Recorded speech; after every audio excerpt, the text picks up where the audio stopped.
বন্ধুরা, তোমরা যে যেখানে আছো, দেশে বিদেশে সবাই নিশ্চয়ই ভালো আছো। সোমা শখ ও ভালোবাসা চ্যানেলে সবাইকে স্বাগত জানাচ্ছি। আজকে চলে এসেছি পরেশনাথ মন্দিরে। এই মন্দিরটি উত্তর কলকাতার মানিকতলা থেকে একটু এগিয়ে গৌরীবাড়ির দিকে গেলেই পথে পড়বে বদ্রীদাস মন্দির স্ট্রিট। আর এই পথের উপরেই কলকাতার জৈন সম্প্রদায় একটি গুরুত্বপূর্ণ ধর্মীয় স্থান এই পরেশনাথ মন্দির। শুধু জৈন নয়, দেশে বিদেশে নানান ধর্মের মানুষের কাছে এই পরেশনাথ মন্দির হলো একটি জনপ্রিয় পর্যটন স্থল। পরেশনাথ মন্দিরের এদিকটা হলো পেছন দিক।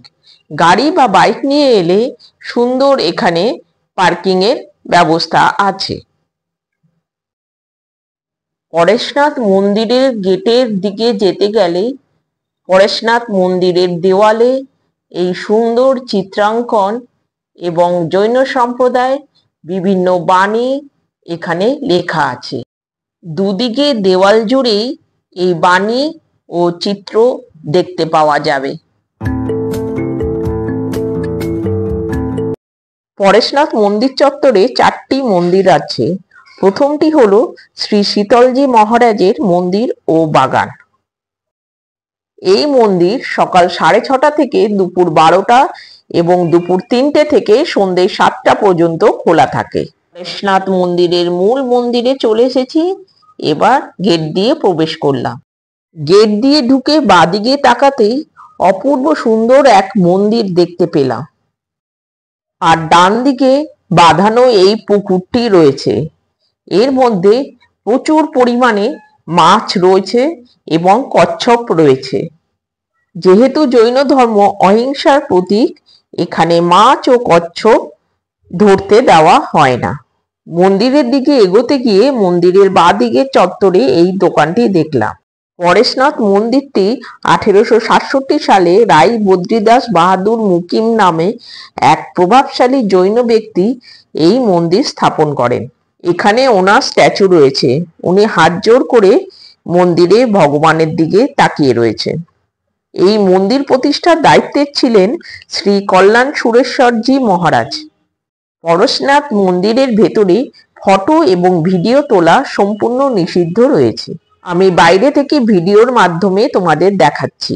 পরেশনাথের এই মন্দিরটি পুরো মার্বেল পাথরের উপর ঘষা কাচ, রং বেরঙের ঘষা কাচ দিয়ে তৈরি হয়েছে। আর ভেতরের কারুকার্য দেখলে চোখ ধাঁধিয়ে যায়। কলকাতায় যারা থাকো বা বাইরে থেকে এলে এই মন্দিরটি একবার দেখে যেও। মনে হবে রাজস্থান বা গুজরাটের কোনো প্যালেস দেখতে এসেছি। শিল্পী অদ্ভুত দক্ষতার সঙ্গে মার্বেল পাথরের উপর মিনে করা রঙিন কাজ কিংবা রং বেরঙের ঘষা কাচ দিয়ে মার্বেল পাথরের উপর বসিয়ে অদ্ভুত নকশা দেখতে পাওয়া যাবে। এটা মন্দিরের বাম দিক।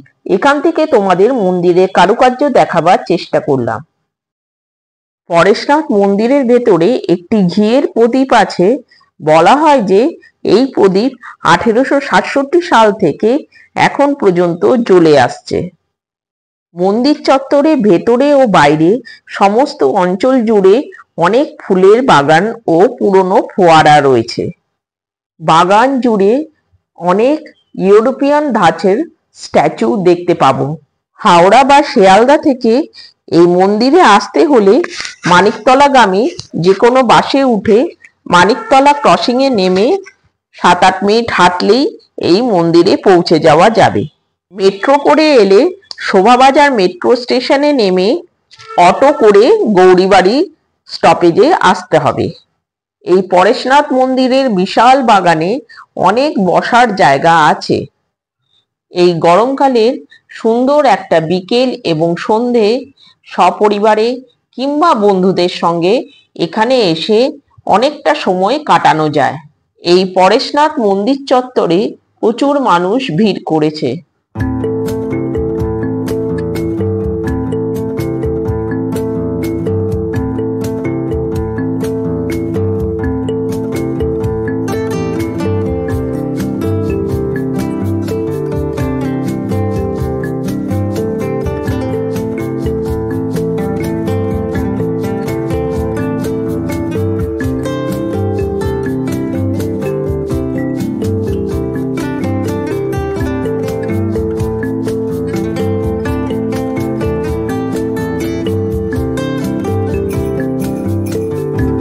মার্বেল পাথরের হাত দুইটি দেখো, তার উপর মাহুত এবং রাজা চলেছে। পিলারের কাজ অদ্ভুত সুন্দর, পুরো শ্বেত পাথরের উপর মিনে করা। বন্ধুরা, ছাদটা একবার দেখো, অপূর্ব নিখুঁত কাজ।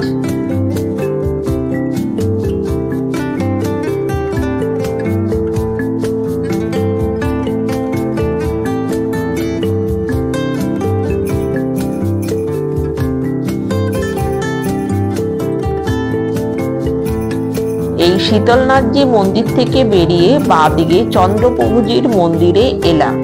মন্দিরের দুদিকে সুন্দর বাগান এবং সিঁড়ির সামনে দুখানা সিংহ রয়েছে। মন্দিরে প্রবেশ করলাম এবং তোমাদের ভেতরটা ভিডিওর মাধ্যমে এখানে দেখালাম। এবার শ্রী জৈন সীতম্বর দাদাজিকা মন্দির গেলাম। এই দাদাজির মন্দির অপূর্ব সুন্দর, কিন্তু এই মন্দিরের ভেতর ফটো এবং ভিডিও তোলা সম্পূর্ণরূপে বারণ আছে। এই মন্দিরটিও সকাল 6:30 থেকে দুপুর 11:30, বিকেল 3:30 থেকে 6:30 পর্যন্ত খোলা থাকে।